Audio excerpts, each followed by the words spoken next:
थोड़े दिन पहले भिवानी में किरण चौधरी भी कहती थी यूँ कि टिकट तो मेरी जेब में है,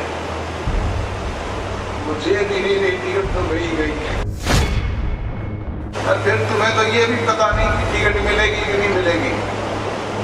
मैंने तो अपने साइन करके दिग्विजय को टिकट देनी होगी। अंदर हुड्डा को टिकट लगाने के लिए तो कहीं सोनिया गांधी का पल्लू पकड़ना पड़ेगा।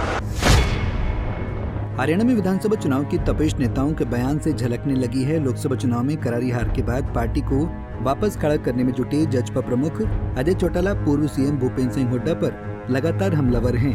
हुड्डा की ओर से जीतने के किए जा रहे दावों की हवा निकालते हुए चौटाला कहते हैं कि जो अपनी टिकट तक की गारंटी नहीं ले सकता वो क्या जीत के दावे करेगा। इतना ही नहीं, दवाली में कार्यकर्ताओं को संबोधित करते हुए कांग्रेस से बीजेपी में गई किरण चौधरी पर भी उन्होंने चुटकी लेते हुए कहा कि वो कहती थी कि टिकट तो उनकी जेब में है, लेकिन अब तो वो जेब ही नहीं रही। 4% का जमाना है। आप लोग रोजाना रेडियो, टेलीविजन, अखबार और दूसरे प्रचार साधनों के जरिए पढ़ते, सुनते हो, देखते भी हो। और उनसे भी तेज चलने वाली चीज ये सोशल मीडिया है। ये मोबाइल फोन हर एक के हाथ में है, हर एक की जेब में है, जिससे पल पल की जानकारी हमसे भी पहले आप सब तक पहुंचती है। अभी 3 दिन पहले हमने सिरसा में कार्यकर्ताओं की मीटिंग ली थी। उसमें सारी बातें खुल करके विस्तार से की भी थी और उस मीटिंग में तकरीबन आप सब लोग भी मौजूद थे। बुजुर्गों और नौजवान दोस्तों, अभी थोड़े दिन पहले लोकसभा का चुनाव हुआ है और चुनाव के बाद लोकसभा के चुनाव परिणाम जो रहे उसमें हमारी पार्टी की भी हार हुई, क्योंकि लोगों ने निर्णय किया हुआ था मोदी और एंटी मोदी 2 ही जगह वोट डाले।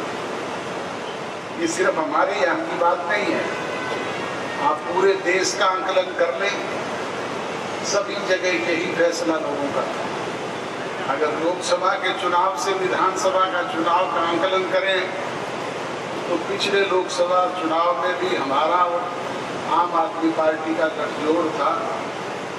7 सीटों पे हमने लड़ा था, 3 पे उन्होंने लड़ा था, सुपड़ा साफ हो गया था।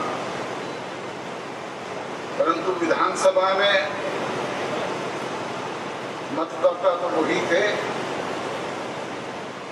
जहाँ चुनाव हारे थे वहाँ 10 सीट जिता करके हरियाणा प्रदेश के राजभाग में हिस्सेदार बनाने का काम हम लोगों ने किया। तो ये फैसला जनता जनार्दन करती है। आजकल कांग्रेस के लोगों को वहम हो रखा है, 5 सीटें जीत गए तो आजकल भूपेंद्र हुड्डा छाती पे हाथ मार मार करके कहता है 70 सीटें जीतेंगे, 70 सीट जीत करके राज बनाएंगे। मैंने कहा चौधरी भूपेंद्र सिंह हुड्डा, हरियाणा प्रदेश के चौधरी रणजीत सिंह हुड्डा का राज थोड़ा ही है, राजाओं के राज थोड़े ही है जो तिलक कर दिया और राजा बन गए। प्रजातंत्र में ये फैसला जनता जनार्दन लेती है कि किसको विधानसभा में भेजना है, किसको घर भेजना है। और फिर तुम्हें तो ये भी पता नहीं कि टिकट मिलेगी कि नहीं मिलेगी। मैंने तो अपने साइन करके दिग्विजय को टिकट देनी होगी। अंदर हुड्डा को टिकट लगाने के लिए तो कहीं सोनिया गांधी का पल्लू पकड़ना पड़ेगा, कहीं राहुल गांधी के आगे गिड़गिड़ाना पड़ेगा, कहीं प्रियंका गांधी की चुन्नी उठानी पड़ेगी, कहीं वेणुगोपाल की चप्पल उठानी पड़ेगी, तब जाकर के कोई बात बन सकती है। क्यों यही बात है ना, तसल्ली किसकी है। थोड़े दिन पहले भिवानी में किरण चौधरी भी कहती थी यूँ कि टिकट तो मेरी जेब में है,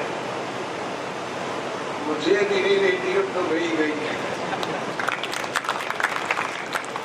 तो जिन लोगों ने खुद ने मान करके रहना है वो क्या करेंगे, क्या उनकी स्थिति रहेगी, उनके बारे में मुझे बताने की आवश्यकता नहीं।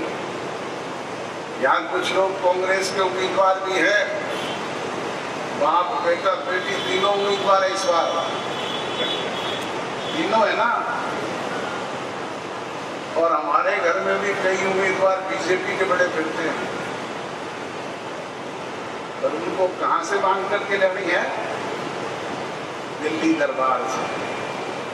और हमने कहां देनी है? आपसे पूछ करके। बोलो बताओ किसको देते? बता दो किसको देते? तो आप कहोगे उसी को देते हैं।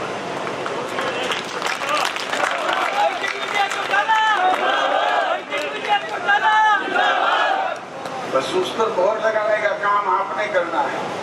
प्रजातंत्र में ये फैसला जनता जनार्दन देती है, तो देर नहीं लगती।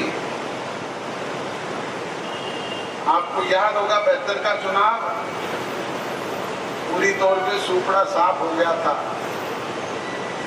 18 लोग जीत करके आए थे, उनमें से भी 2 हरियाणा विशाल पार्टी के थे। चौधरी देवीलाल सदन तो शाम से और आदमपुर से हार गए थे। मेरे दादा चौधरी साहब राम रोडी से हार गए थे। कोई नाम लेवा भी नहीं बचा था। परंतु उसी रोडी के क्षेत्र के लोगों ने 1974 में चौधरी देवीलाल को 16,500 से जिताया होगा। वोट कहीं से इम्पोर्ट थोड़े होंगे, वोट तो आपके हैं। आप राजी हो जाओ तो 5 लाख पे पहुंचा दे, और नाराज हो जाओ तो 5,000 पे पहुंचा दे। और भाई हम तो अंतर्राष्ट्रीय मांगते हैं, हमने तो रोज मांगने का काम करना है। एक बार में नहीं दोगे, दूसरी बार आ जाएंगे, दूसरी बार नहीं जाएंगे, तीसरी बार आ जाएंगे, और तीसरी बार भी नहीं दोगे तो अगली बार चिमटा लेकर के अलग नारायण काल भाई हमसे तो डरेगी। तो आपने डालने फैसला आप लोगों ने करना है। इसलिए आप सबसे यही गुजारिश और विनती है कि जो भी कोई पिछले चुनाव में रूठ गया या किसी के बहकावे में आकर के दूसरी तरफ चला गया या भावनाओं में बह करके चला गया या कांग्रेस के नारों में आकर के इधर उधर हो गया, उन सबको गले लगाना है, उनको नाराज नहीं करना। दिग्विजय जिस तरह कह रहा था ना, सब सरपंच और पंचायतों को नहीं, हारे हुए सरपंच के पास भी उससे थोड़े ही कम वोट होते हैं, उनको भी साथ लगाना है। हमने सबको साथ लेना है। ये तो बात करते हैं सबका साथ सबका विकास, हमने तो ईमानदारी से सबका साथ लेना है। सबका साथ मिलेगा तभी काम चलेगा। यही कहने के लिए आपके बीच में आया था कि आज से आप जुट जाओ, विधिवत रूप से ये जिम्मेवारी आपकी है। हमें तो बाकी हरियाणा प्रदेश भी देखना है, बाकी जगह भी जाना है। बता दें कि लोकसभा चुनाव में शर्मनाक प्रदर्शन करने के बाद जजपा के सामने अब बीजेपी और कांग्रेस जैसे 2 ताकतवर राष्ट्रीय पार्टियों के सामने खुद को जनता के सामने एक विकल्प के रूप में पेश करने की चुनौती है। अब वो इसमें कितना कामयाब हो पाते हैं, ये तो आने वाले चुनाव परिणाम ही बताएंगे। Bureau report, Punjab Kesari TV.